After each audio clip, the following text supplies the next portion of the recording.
Batas, mananagot ang sangkot at may sala. Dahil sa bawat paglabag, may karampatang parusa.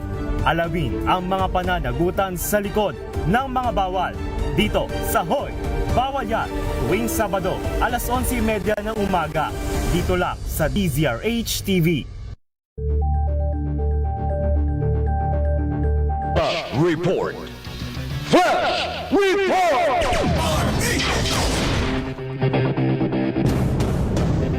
Meron tayong update mga kaibigan mula po sa Palasyo ng Malacanang. Eduardo Oban Jr. tinalaga ni Pangulong BBM bilang bagong National Security Advisor. Report mula kay RH14, Let Narciso. Miss Let. Ray, tinanggap ni Pangulong Ferdinand Marcos Jr. ang resignation ni National Security Advisor Eduardo Año. Inanunsyo ito ni Palace Press Officer Claire Castro sa katatapos na press briefing dito sa Malacanang. Ayon kay Castro, nagdesisyon si Año na magretiro na sa serbisyo publiko matapos ang mahabang paglilingkod sa gobyerno at military. Itinalaga naman ng Pangulo si dating AFP Chief of Staff Eduardo Oban Jr. bilang kapalit ni Año. Pakinggan natin si Jose Castro. Secretary Oban is a former Chief of Staff of the Armed Forces of the Philippines and a graduate of Philippine Military Class, or rather Philippine Military Academy Class of 1979. He has extensive experience in military operations, defense planning, and national security, having also served as Deputy Chief of Staff for Plans, J5, and head of the Visiting Forces Agreement Commission. With this depth of experience, the President is confident that Secretary Oban will provide steady and capable leadership in advancing the country's national security priorities and ensuring continuity in the government's efforts to keep the nation safe and secure. End of quote. Si Palace Press Officer Claire Castro. Ito si Let Narciso para sa DZRH. Una sa Pilipinas, una sa Pilipino. Thank you. Salamat RH14, Let Narciso. Flash Report. Flash Report! This time check is brought to you by Unang maririnig sa kauna-unahan, DZRH. Flash Report!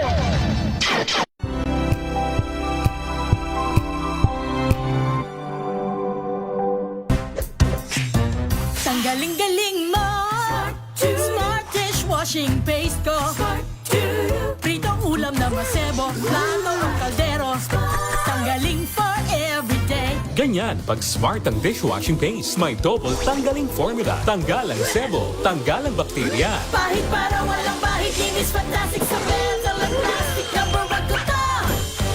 Tanggaling-galing mo Smart dishwashing paste. ACS.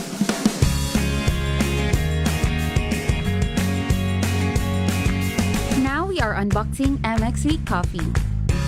Each box has 10 sachets of low-acid and sugar-free coffee. You can have it hot or cold.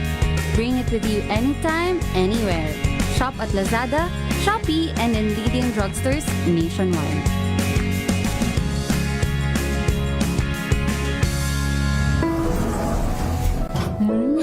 Amoy forever. Amoy LQ.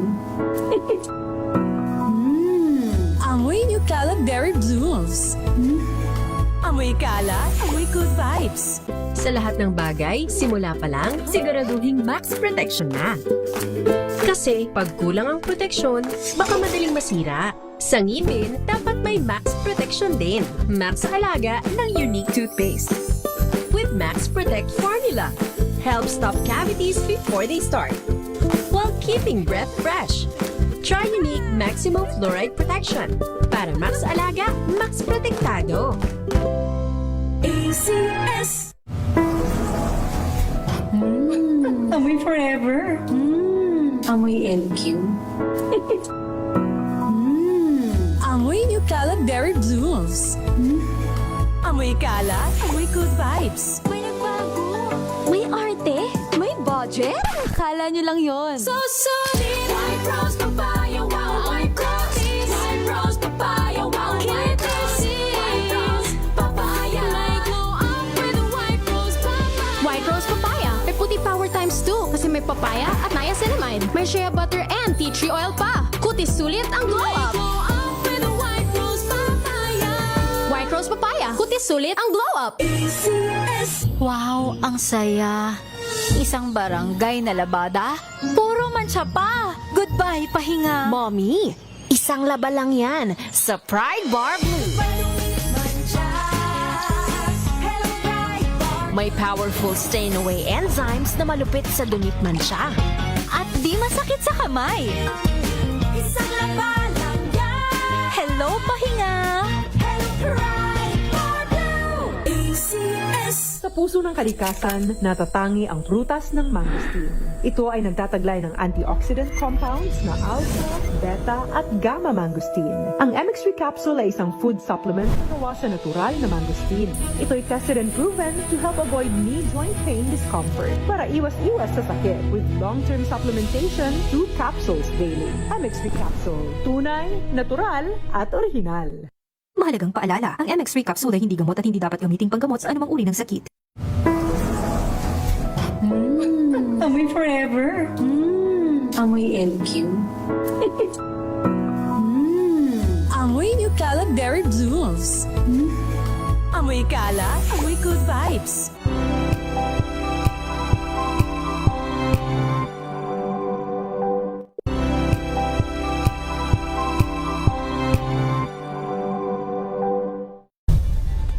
Nagsimula sa pangarap hanggang sa maabot ang tagumpay. Iba't ibang kwento, iba't ibang mukha ng atletang Pilipino. Mas pinatindi, mas pinalakas, at mas pinaaksyon sa Match Point tuwing Sabado, 12:30 ng tanghali sa DZRH TV.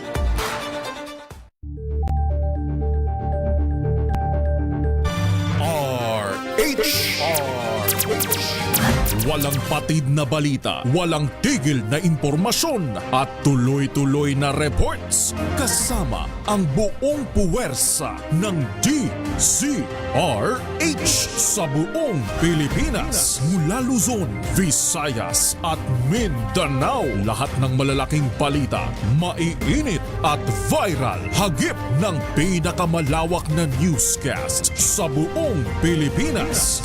Rapido Hataw Balita.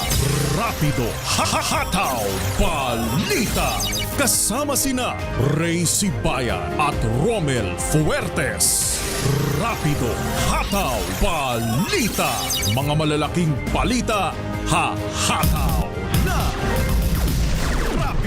Rapido Hataw Balita. Magandang hapon ho, Luzon, Visayas, Mindanao. Sa ating pong Rapido Hataw Balita. Ngayon pong hapong ito ng Miyerkules, Abril 15, taong 2026.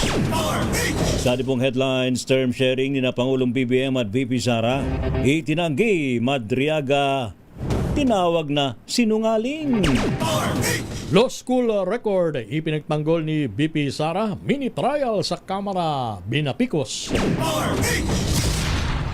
Ramil Madriaga, walang suporta mula daw sa administrasyon para tumestigo laban kay VP Sara.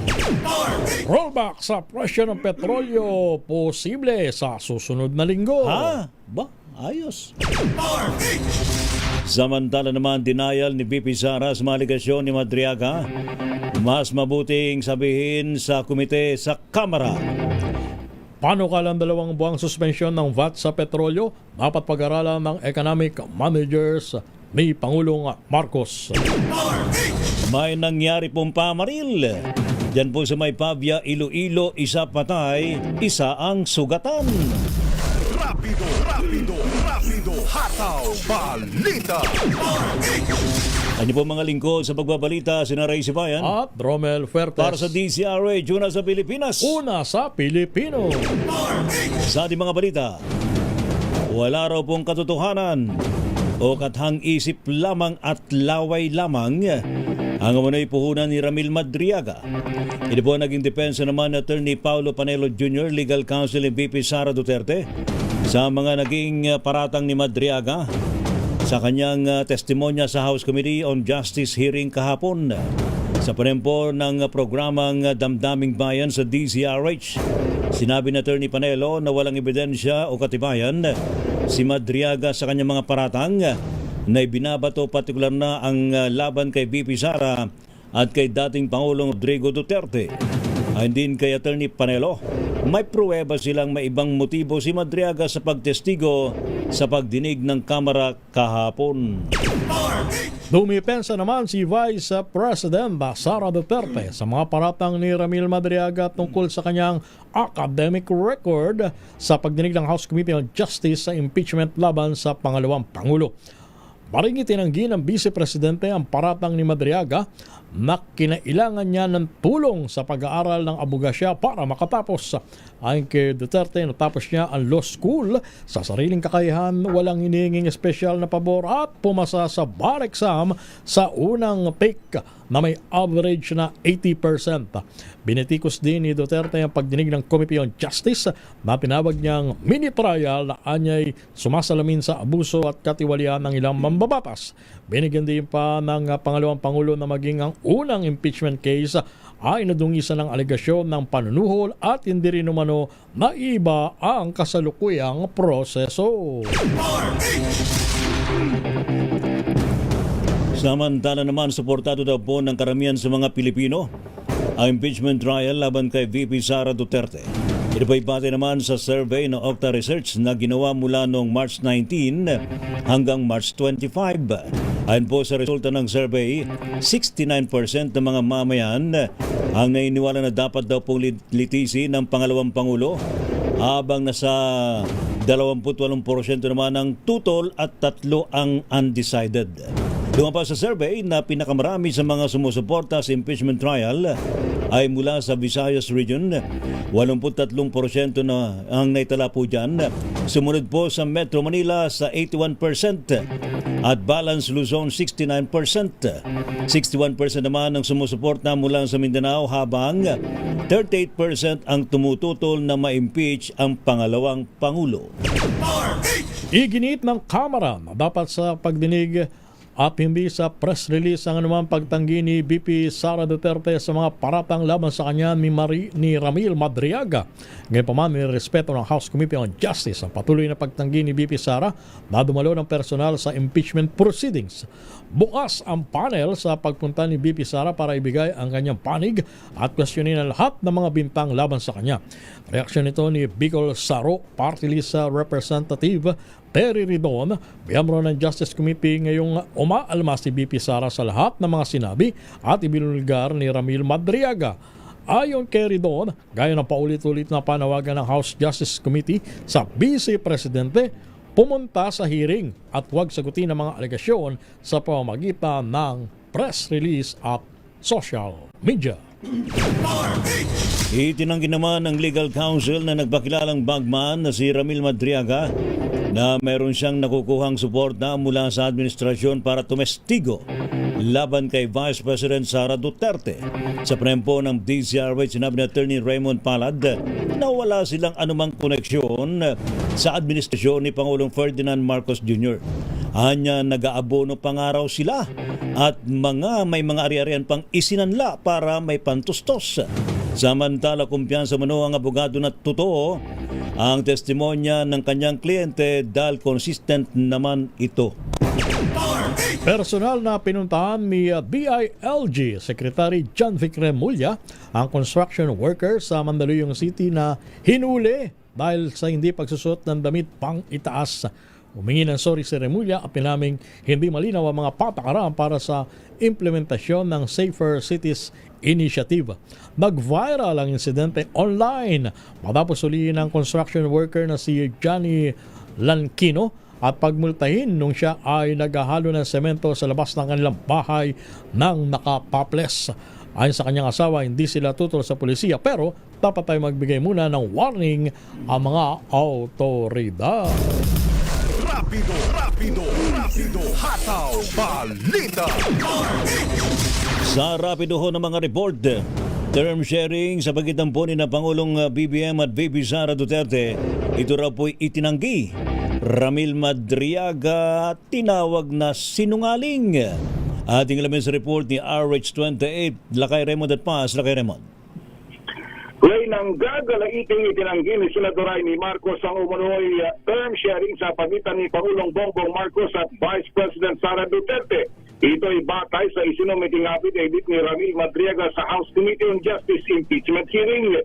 Sabi ni Marcos, kailanman ay walang napag-usapan na term sharing. Nagtataka ito kung paano nalaman ni Madriaga ang term sharing na wala naman siya sa mga nangyaring pag-usap noong 2021. Nagpakita pa si Marcos ng mga serye ng mga larawan, text messages at mga news clippings sa mga kaganapan noong 2021 na filing ng candidacy para sa 2022 presidential election.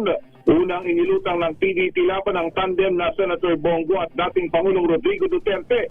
Mag-isang nag-file si BBM ng Certificate of Candidacy at hindi pa sila noon nagkakasundo sa kampo ni noon ay Davao Mayor Sara Duterte. Sumunod ay si Senator Bato de la Rosa naman ang nagkain ng kanyang COC para sa pagkapangulo. Sabi ni Senador Amy, walang alam si dating Pangulong Duterte sa mga pag-uusap nila ni Vice President Sara noon at nakumbinsi lamang ang dating Pangulo na suportahan ang unity sa pakiusap ng mga malalapit niyang mga kaibigan. Sa huli, pinagdiinan ni Marcos na sinungaling si Madriaga dahil sa kanyang mga testimonya sa Kamara de Representantes. Narito si Senador Amy Marcos. Madriaga, sinungaling ka, Madriaga. Naku, hindi ko mabuo yung pangalan nito. At ang lahat ng gustong marinig at pakinabangan ng mga kasinungalingan mo ay may naghihintay na kwarto sa impyerno. Ako, bilang senador at kapatid ni Bonget, 10 ng mga tunay na nakakaalam ng pangyayari ay may moral na pananagutan na pabulaan at itama ang nakakasukang kasinungalingan ni Madriaga. Inuulit ko, sinungaling ka, Madriaga, at hindi ako papayag na gamitin mo at ng mga kasamahan mo ang oras, ang espasyo, ang dignidad ng kahit na anong opisina o sangay ng gobyerno. Si Senador Amy Marcos. Ito si RH20, Raymond Advaz para sa DCRH, una sa Pilipinas, una sa Pilipino. Maraming salamat paring Raymond. Samantala, pagsuspindi ng excise tax sa gasolina at diesel, kinukonsidera pa rin ng gobyerno, pero buwelta ng Kamara magiging huli na kung puro review lang ang pamahalaan. Balita mula sa Kamara, RH number 12, Manang Milky Regunan. Manang Milky. Ray, plano pa rin ng gobyernong bawasan o suspindihin ang excise tax sa gasolina at diesel, pero sa ngayon masusi pa daw itong pinag-aaralan. Ito ang sagot ni Finance Undersecretary Carlo Adriano, miyembro ng Development Budget Coordination Committee, sa pagpapatuloy ng hearing ng DECA Tri-Committee o Legislative Energy Action Development o Lead Council ng Kamara. Ayon kay Lead Council Chair Miro Kimbo, ang kailangan ngayon ay ang agad na aksyon ng gobyerno dahil ang patuloy na pagtaas ng presyo ng mga produktong petrolyo ay pahirap sa ating mga kababayan. Sabi ni Kimbo, hindi pwedeng asahan ng weekly report at assessment mula sa mga ahensya ng gobyerno dahil araw-araw matindi ang epekto ng oil price crisis sa ating mga kababayan. Narito si Representative Miro Kimbo at Finance Undersecretary Carlo Adriano. But there will be a monthly review done by the DBCC to review technically the policy on the reduction or suspension of excise taxes. That's too late. That's too late. Meaning you need to continue evaluating even on a weekly basis, so we will see. Yes. So the question I ask is that, is it actually possible for the executive to consider these suspensions over the next few days? Meaning, sarado na ba yung pinto? Yan ang tanong ko dyan. No, Mr. Chair. Actually, the ETB level will be meeting almost weekly. The ETB of the DBCC, it's the technical board. We will be meeting almost weekly or bi-weekly. But in terms of basically to assess the situation and if there is a need to actually revise the policy. So may weekly meeting po kami. Ang sinasabi lang dun sa recommendation is that there is a review, constant review of this policy. So hindi po closed doors yung suspension or reduction for diesel and gasoline. Sa Sa hearing ng Lead Council, nagreklamo ang mga mambabatas dahil kanang minadali ang panukalang batas para bigyan ng emergency powers si Pangulong Bongbong Marcos. Pero ang inaaksyon lang sa ngayon ay ang pagsuspindi sa excise tax sa LPG at kerosene. Ako si Mildred Guna, nagulat para sa DZRH, una sa Pilipinas, una sa Pilipino. Thank you, Milky. Samantala, Pangulong BBM wala daw pong alam tungkol sa Manoy term sharing ayon po sa Palasyo. Report mula kay RH14, Let Narciso, Miss Let. Nagulat si Pangulong Ferdinand Marcos Jr. sa mga ipinahayag ng self-confessed bagman ni Vice President Sara Duterte sa impeachment proceedings sa Kamara. Sa press briefing, sinabi ni Palace Press Officer Claire Castro na walang alam ang Pangulo sa pinag-usapan ni na dating Pangulong Rodrigo Duterte at Madriaga. Binigyang diin naman ng Palasyo na si Pangulong Marcos ay nangako sa taong bayan na tatapusin ang kanyang termino. Pakinggan natin si Jose Castro. Ang Pangulo po, hindi po yan mga ngampanya para lang po ibigay ang posisyon kahit kanino. Ang sabi ko po natin, nangako po siya na siya'y magtatrabaho para sa bayan at tatapusin ang termino. Tugon iyan ni Castro nang mahinga ng reaksyon sa sinasabing kasunduan sa term sharing at plano para patalsikin ang kasalukuyang administrasyon at balak umanong pagpaslang kay Pangulong Marcos. Ipinauubaya naman ng Palasyo sa NBI ang pag-iimbestiga sa anumang planong assassination kay PBBM lalo't hindi na umano bago ang ganitong mga pagbabanta sa presidente. Ito si Let Narciso para sa DZRH, una sa Pilipinas, una sa Pilipino. Isa pang bugso ng rollback sa produktong sa presyo ng produktong petrolyo posible sa susunod na linggo. Yun. Batay sa 2 araw na trading, ayon yan sa Department of Energy. Ibalita mo yan RH number 15, Giselle Rigafort. Giselle. Nakairay at ni Romel posibleng masundan pa yung bawas presyo sa mga produktong petrolyo sa susunod na linggo batay sa 2 araw na trading. Sa katatapos namang na press briefing, sinabi ni Energy Undersecretary Sandy Sales na bagyang bumaba ang presyo sa global market sa kabila ng anunsyo na blockade sa Strait of Hormuz ni US President Donald Trump. Kung magpapatuloyan niya yung ganitong market reaction, maaaring mas maging stable yung presyohan o magkaroon ng rollback. Pero paalala ni Sales, may natitira pang 3 araw na trading sa pandaigdigang merkado na magdidikta naman ng magiging price adjustment sa lokal. Pakinggan natin. Today, actually yung price for the 2 days, medyo bumaba pa rin ang MOPS. So even with yung pronouncement ni President Trump na nag-station siya ng mga barko de guerra nila dun sa opening ng Strait of Hormuz, apparently yung market is not pricing that in, na medyo bumaba pa yung map. So if this market reaction continues, potentially magkaroon tayo ng more stable price or baka magkaroon pa ng rollback.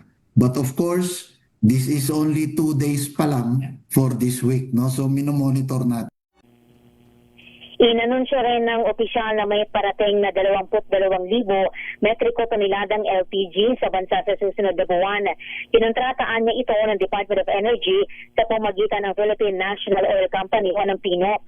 Inaasahan niya yung delivery sa 2 o 3 linggo ng Mayo kung magkakaroon o kaya magkakaroon ng counting buffer stock nito.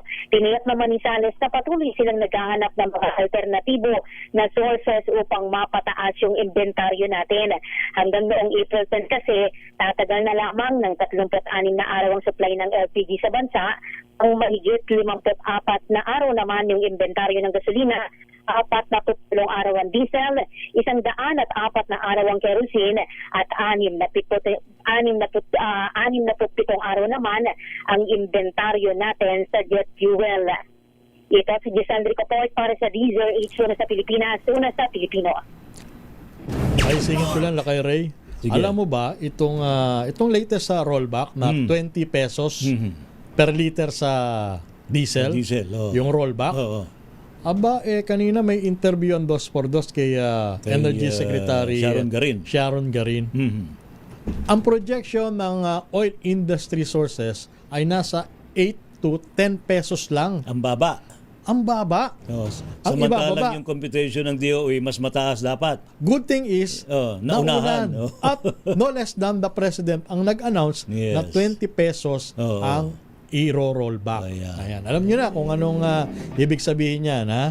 Minsan sa totoo lang, yun na naman ang advantage na nag-aanunsyo ang Pangulo. Yan. Hindi mo pwedeng baliin yung Tama. sinasabi ng hari. Ang sabi nga, utos ng hari, hindi mababali. Yun nga ang pangambas. Imaginein mo, Lakay Ray, kung hindi nag-anunsyo, or may medyo na-delay ng anunsyo ang presidente. Payat. At naunang mag-anunsyo. Yung mga oil company, wala paano na. Hindi natin natamo yung 20 pesos na rollback sa diesel. Sa halip 8 to 10 pesos lang. Ay, susapo. Umayos nga kayo mga oil company. Alam nyo na ang galawan, ha? Alam na namin. Secretary Garin Mama, dapat talaga hinahambalos natin yung mga oil companies. Mahirap naman. Kung gusto nyo. Every time na may rollback, i-anunsyo pa ng presidente ng Pilipinas. Diyos mio. Samantala naman, Amerika maglalaan daw po ng 580 milyong pisong halaga ng kontribusyon sa Pilipinas para sa programa ng pamahalaan laban sa tuberculosis. Report mula kay RH4, Miss Karen Oyong. Miss Karen. Yes, kasamang Ray, kasamang Romel, maglalaan ng pondo ang pamahalaan ng Amerika upang tulungan ang Pilipinas na matugunan ang hamon na dala ng pagkalat ng sakit na tuberculosis o TB sa bansa. Kasama ng pagpapalawig ng TB testing at pagpapagamot para sa mga Filipino military veterans.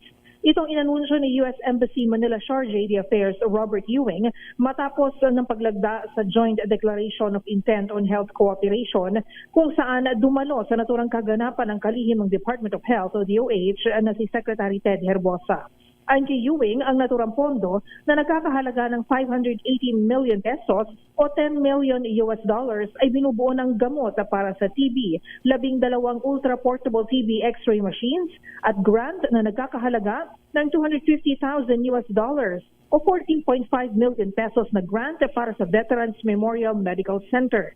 Ang anunsyo ay alinsunod sa America First Global Health Strategy sa ilalim ng administrasyon ni US President Donald Trump at sa dekadang kooperasyon sa pamamagitan ng US Global Health galing Amerika na ang layunin ay tugunan ang pagkalat ng tuberculosis, pagsulong sa maternal health at pagpapaigting ng kahandaan, detection at pagresponde sa mga emerging diseases at global threats sa bansa.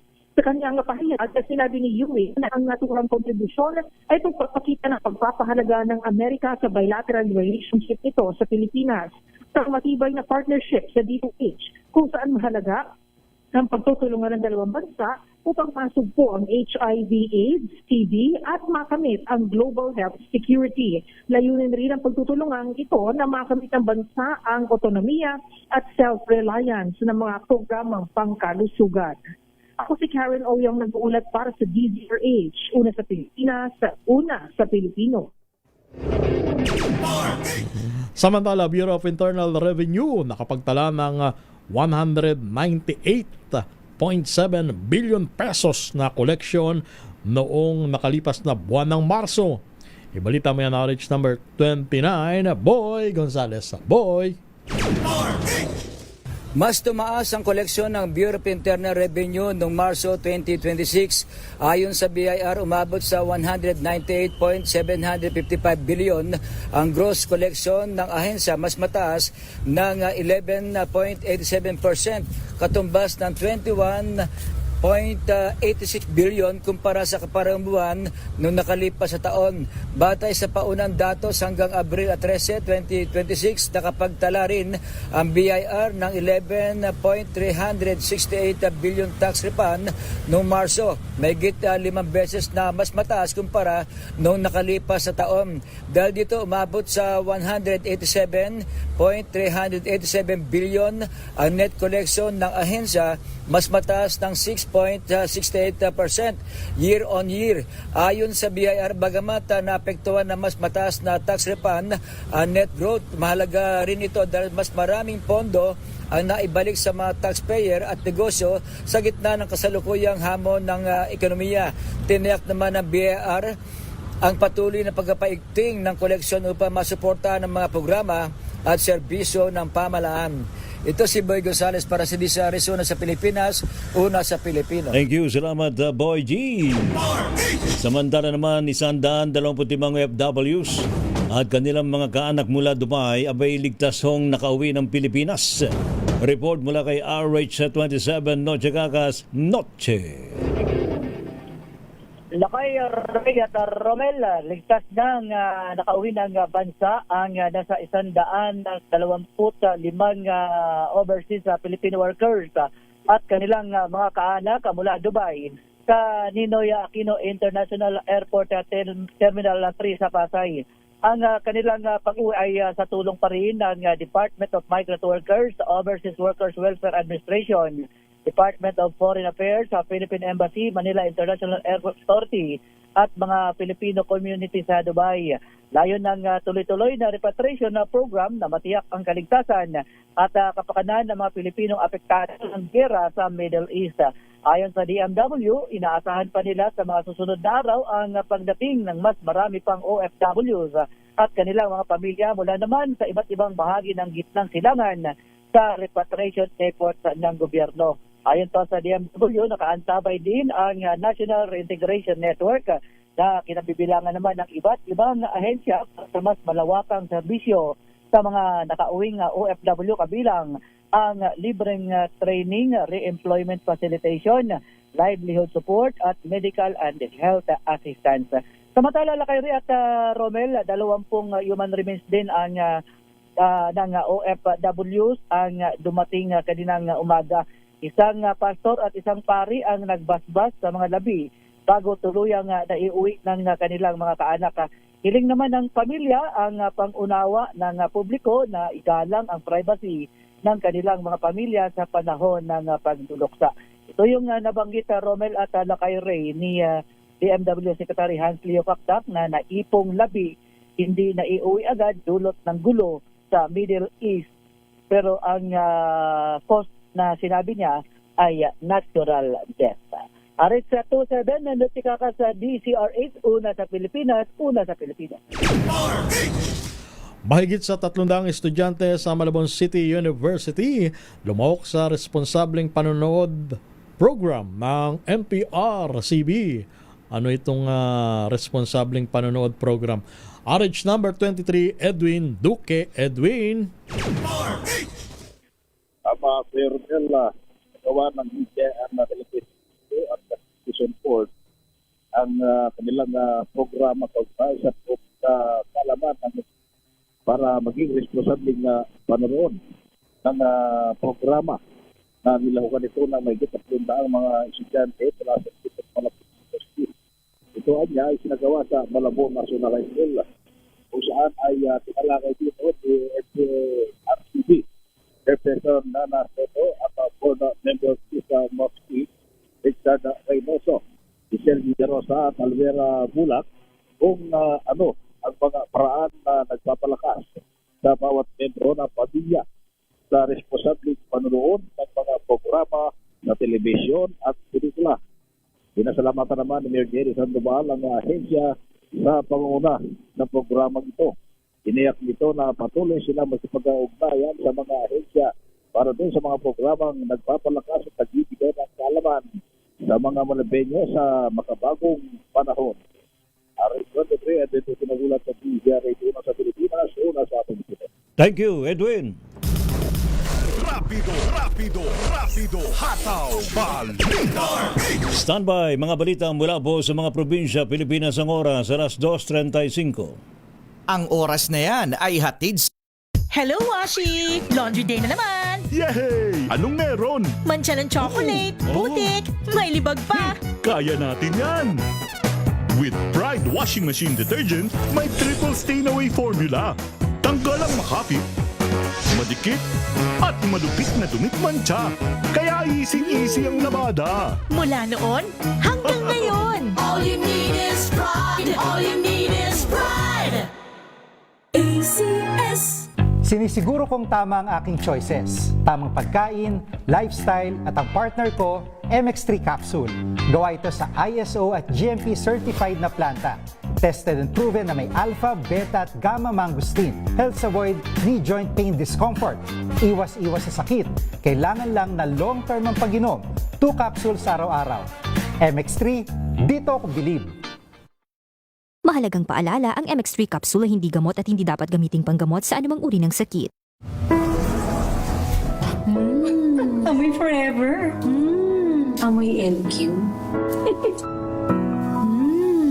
Amoy New Cala Berry Blooms. Amoy Cala, amoy good vibes.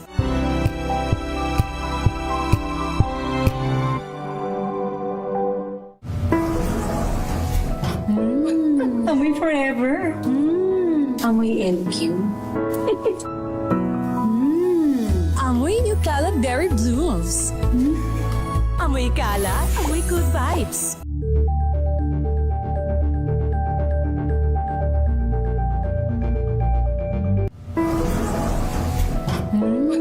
Amoy forever. Amoy LQ. Amoy New Cala Berry Blooms. Amoy Cala, amoy good vibes.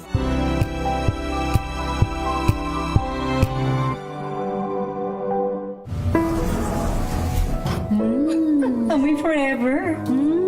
Amoy LQ. Amoy New Cala Berry Blooms. Amoy Cala, amoy good vibes.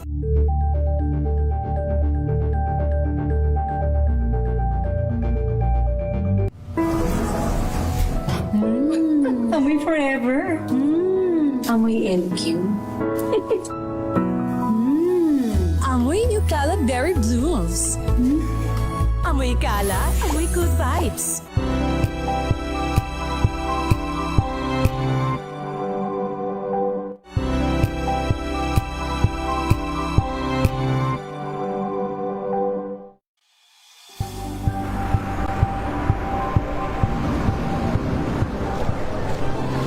ating mga eksperto.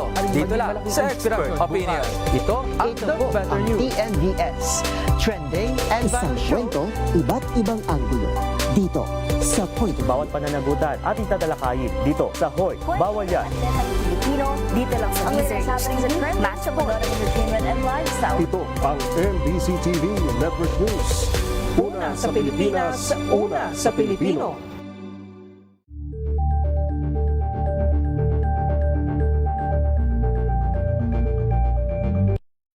Got you covered. From the hottest hits, exclusive interviews, kilig to the bones fan meet experience, and hataw performances of your favorite stars. Saturdays, 12 noon, dito lang sa DZRH TV.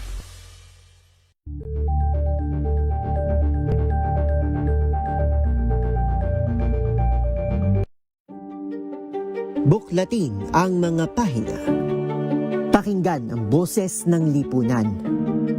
Tunghayan ang mga issue mula sa ibang katayuan. Nakakalungkot kasi deserve ba namin ng ganito? Na hindi nila alam kung ano talaga yung kanilang mga karapatan. Yung gobyerno, tinulungan nila yung kanilang magsasaka. Pinapatahimik tayong lahat using various laws. Through education, kayang-kaya nating baguhin yung ganitong klaseng pag-iisip. Isang kwento, iba't ibang anggulo. Dito, sa Point of View.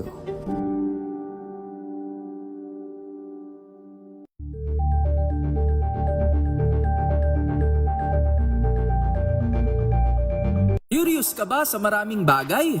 Kami na ang bahala dyan.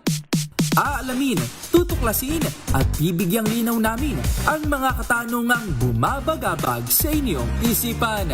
Sa programa kung saan ang bawat sagot ay galing lamang sa mga eksperto. Ang Expert's Opinion, tuwing linggo alas 3 ng hapon, dito lang sa DZRH TV.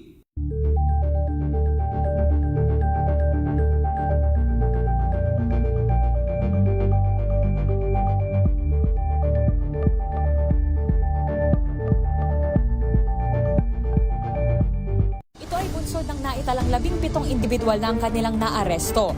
Metro Manila Development Authority o MMDA ang No Contact Apprehension Policy o NCAP sa Metro Manila. Sa ang ilang mga dokumento ay peke. Hindi rin legal ang employment na ipinangako sa kanila. Sa mata ng batas, mananagot ang sangkot at may sala. Dahil sa bawat paglabag, may karampatang parusa. Alamin ang mga pananagutan sa likod ng mga bawal. Dito sa Hoy, Bawal Yan, tuwing Sabado, alas 11:30 ng umaga. Dito lang sa DZRH TV. Number 1 na naman ang inyong DZRH sa latest survey ng Kantar Media na inilabas nitong January 2026. Hindi lang sa Metro Manila, kundi pati rin sa Mega Manila. Patunay na DZRH lang ang inyong tunay at totoong pinagkakatiwalaan. Taos-puso po kaming nagpapasalamat sa inyong patuloy na pagtitiwala dahil ang DZRH una sa Pilipinas, una sa Pilipino. Saan ka man sa mundo, tayo Pilipino. Maagang balitaan, maagang usapan sa mga issue at balita. Kasama si Kuya Angelo Palmones sa Maganda Tao Balita. Sa atin pa rin po mga balita mga kaibigan sa Rapido Hataw Balita. Mga balita ho mula po sa mga probinsya. Atsada Probinsya. May nangyari pong pamaril sa May Pabia, Iloilo. Isang naitalang patay, isang sugatan. Ating alamin sa report ni Jocelyn Maque mula sa Action Radio Iloilo. Jocelyn. Isa ang patay at isa ang sugatan matapos barilin ng dalawang empleyada ng bake shop company sa barangay Ungka 1, Pavia. Dead on arrival sa ospital si Divine Grace Castillo, ang plant manager ng bake shop matapos magtamo ng sugat sa dibdib, habang patuloy naman na ginagamot ang kanyang kasama na si John Shane Sublico na human resources personnel na nasabing kompanya.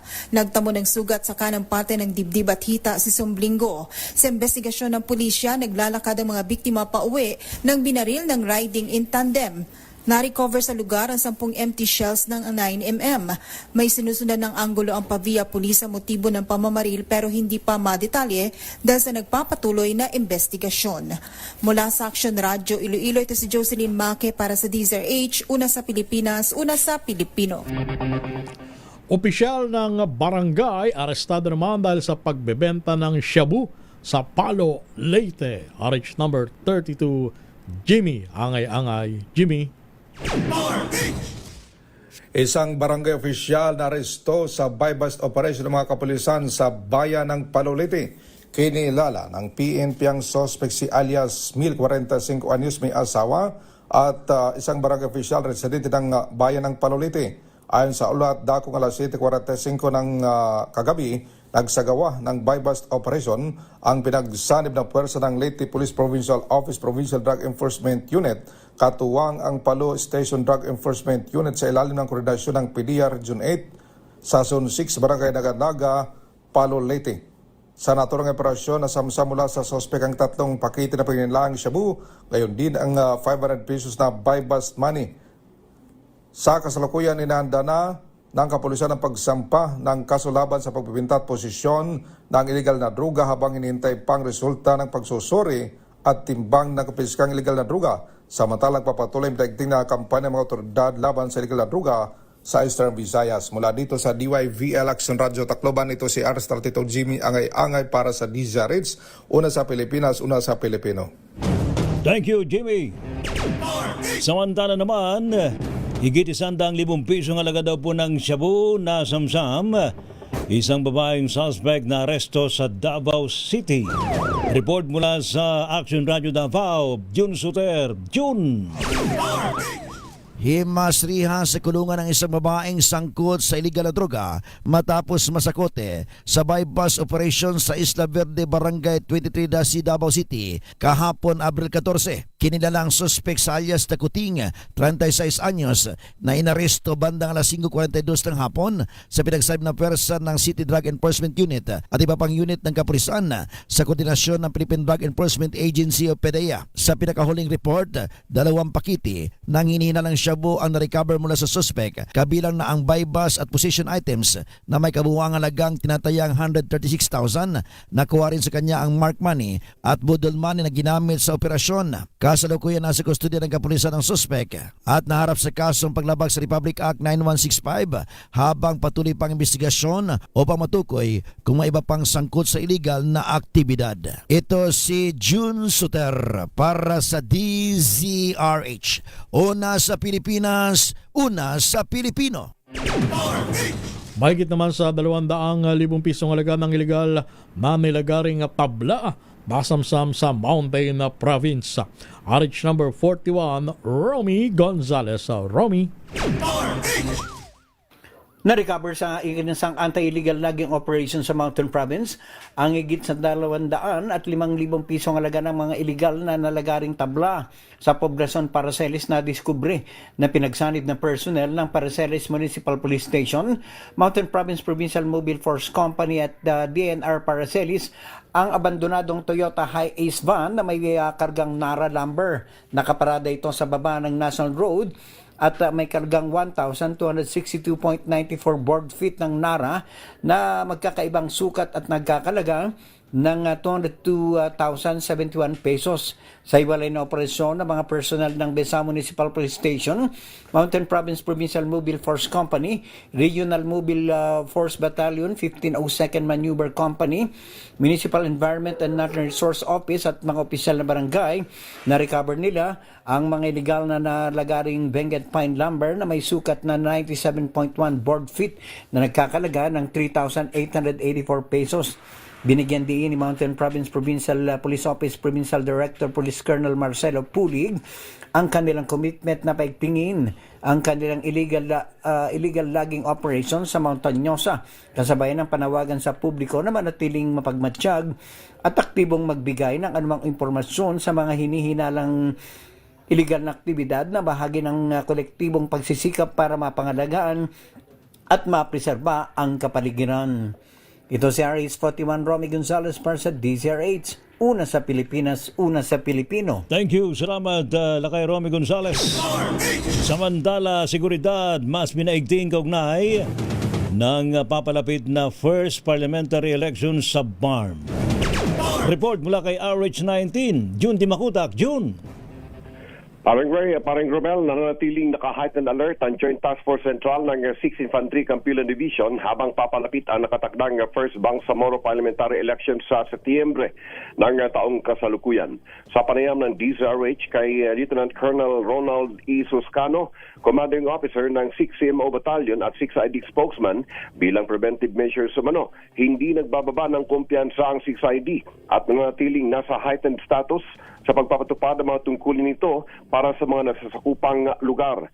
Sa mga lugar na itinuturing na identified na hotspots tulad ng Sharif Agwak, Datu Udin Sinswat, Nabalawag SGA, at ilang barangay sa Midsayap, Cotabato Province, Datu Piang, at isang barangay sa Cotabato City ay mas pinaigting ang pagpapatupad ng checkpoints at itong mas pagpapalawak ng intelligence network. Ayon pa rin kay Lieutenant Colonel Suscano, kasamang minumonitor ng JTF Central ang mga armed groups maliban sa Dawla Islamiyya at BIFF. Sa tuwing may paparating na eleksyon sa bahagi ng BARM, maigting o maiging minumonitor ng PNP at AFP ang mga communities na maaring gamitin ay itong mga armed groups na hawak na ilang politiko na ginagamit nilang goons laban sa kanilang mga kalaban sa politika. Yung 6th ID and Joint Task Force Central, wala naman ang mga nagdag na units dito sa area po ng GTFC. Yung ginagawa natin, i-heighten natin yung mga security measures natin, yung mga checkpoints natin, patrolling, especially of areas identified as hotspots, like, for example, the Sharif Agwak, yung Datu din Sinswat, some parts of HGA, yung boundary ng HGA, Nabalawag HGA, kaya, dati sila, recently dito sa 8 ng city ng bakit na nangyari. Ang pahayag ni 6 ID spokesman and CMO Battalion Commanding Officer Lieutenant Colonel Ronald Suscano. Mula sa Central Mindanao, RH19, June Dimakutak, DZRH, una sa Pilipinas, una sa Pilipino. Isang lalaki naman ang arestado dahil sa pamboboso sa San Felipe, Zambales. RH number 37, Dani Comilang. Dani! Inaresto ang isang lalaki na kinilalang si alias Elvis matapos ireklamo ng isang babae na umano'y kinukuhanan siya ng video sa loob ng comfort room ng San Felipe Public Market. Nang kumprontahin, tumakas ang suspect, ngunit agad humingi ng tulong ang biktima. Mabilis na rumesponde ang San Felipe Municipal Police Station at sa tulong ng mga security guard at tricycle driver sa lugar, nahabol at naaresto ang suspect na positibong kinilala naman ng biktima. Matatandaan kamakailan, isang lalaki din ang naaresto dahil sa pamboboso gamit ay cellphone. Inihanda na ang kasong paglabag sa Republic Act 9995 o Anti-Photo and Video Voyeurism Act laban dito. Dani Kumilang, RH37, DZRH, una sa Pilipinas, una sa Pilipino. Thank you. Salamat, Dani Kumilang. Samantala, wanted person na nagtago ng 3 taon. Arestado daw po sa Dagupan City. Report mula kay Freddy Fajardo. Freddy. Nasa kustodiya ngayon ng Dagupan City Police Station ang isang wanted person na naharap sa kasong murder matapos itong masakote kahapon alas 11:20 ng umaga sa Barangay Poblacion Oeste sa lungsod. Sa ulat ni Dagupan City Police Director Colonel Arnold Solomon, ang suspect isang 56 anyos na lalaking pintor at residente ng nasabing barangay. Ang pagkadakip dito ay sabisa ng warrant of arrest na pinalabas ng Regional Trial Court Dagupan City sa kasong murder na may petsang Marso 2023. No bail bond recommended. Dagdag pa ni Colonel Solomon, ang pagkadakip sa akusado ay bunga ng kanilang walang humpay na manhunt operation sa mga nagtatago sa batas at sa pakikipag-ugnayan na rin ng mamamayan. Mula sa Action Radio Pangasinan, ito si Freddy Fajardo, Aristarte Tagu-ulat para sa DZRH, una sa Pilipinas, una sa Pilipino. Construction store na biktima ng nagpakilalang mataas na opisyal ng PNP Northern Samar para umutang mga construction supplies. Ibalita mo yan, RH number 34, Jane Bantayan. Jane. Naglabas ng panawagan at babala ang PNP Pambuhan sa publiko dito sa lalawigan ng Northern Samar laban sa isang modus operandi o pani-scam. Ang scammer ay nagpapakilala na isang pulis. Kasunod ito sa natanggap na report ng PNP Pambuhan sa isang hardware store owners at construction supply. Ang nasabing construction supply, tinawagan na nagpakilalang high-ranking police official at nag-inquire na kukuha ng mga construction materials para daw sa proyekto na isang undergoing station renovations construction. Ayon sa nagpakilalang pulis, ang kukunin na materials for construction ay utang. Panawagan ngayon ng PNP, huwag magpalinlang. Ginagamit daw ng mga scammer ang false bidding information kung saan pagsasabihan ang may-ari o ang tindahan na napili ang kanilang tindahan sa bidding process para sa PNP projects. Nilinaw ng Pambuhan PNP ang kanilang pagsunod sa Republic Act 9184 o Government Procurement Reform Act. Lahat ng transactions, bidding process at procurement ng goods o services ay sumusunod sa formal, legal at documented procedure sa pamamagitan ng Bids and Awards Committee. Paalala pa ng PNP sa Northern Samar sa lahat ng mga business owners, ang PNP officials ay hindi pinapayagan na tumawag sa mga private establishments upang mag-solicit ng pera o humiram ng materials, mag-request ng utang gamit ang organisasyon ng PNP. Hinikayat ng kapulisan sa lalawigan na agad na mag-report sa pulis kung may natanggap na kaparihong tawag. Mula sa Action Radio Katarman, RH34 Jane Galit Bantayan ng DZRH, una sa Pilipinas, una sa Pilipino. Thank you, Jane. Metro Manila ngayon. Sa pong Metro Manila ngayon. Ni Kyle Bulyas. Kyle, go! Lakay Ray Romel, tiniyak ng Metropolitan Manila Development Authority na magiging maayos ang daloy ng trapiko sa kahabaan ng EDSA para sa gaganaping Manila Marathon ng Run Rio sa darating na June 12. Gagawin kasi sa kahabaan ng EDSA ang 42-kilometer category bilang bahagi ng pagpapalakas ng sports tourism ng Pilipinas. Ayon kay MMDA Chairman Attorney Don Artes, may mga bukas na lane pa rin kaya hindi masyadong maaapektuhan ng daloy ng trapiko.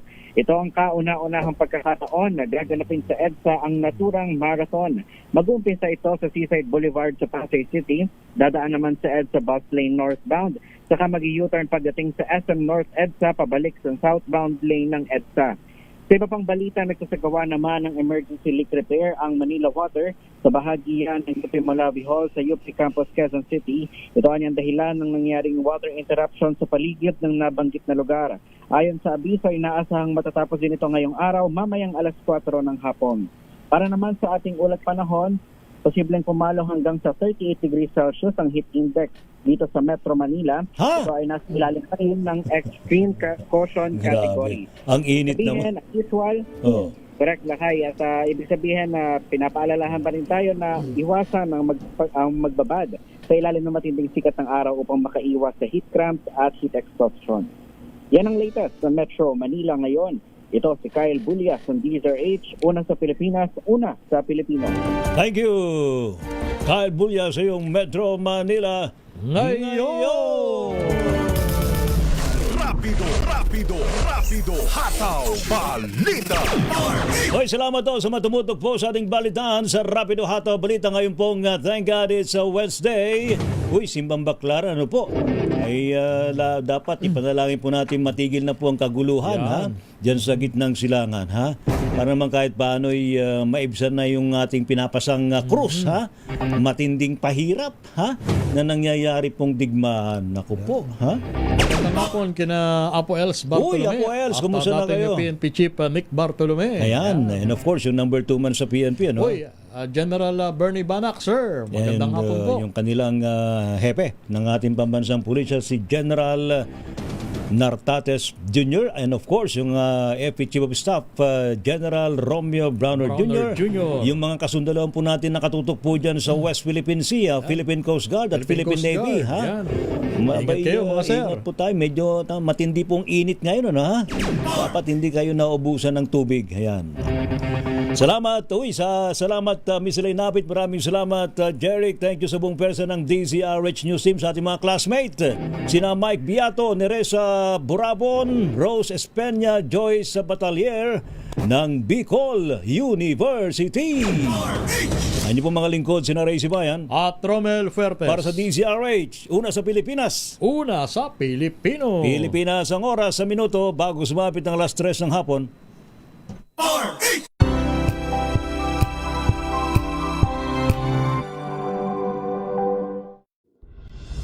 Tuloy-tuloy ang pagtulong, tuloy-tuloy ang pagseserbisyo, at tuloy-tuloy ang balitaan.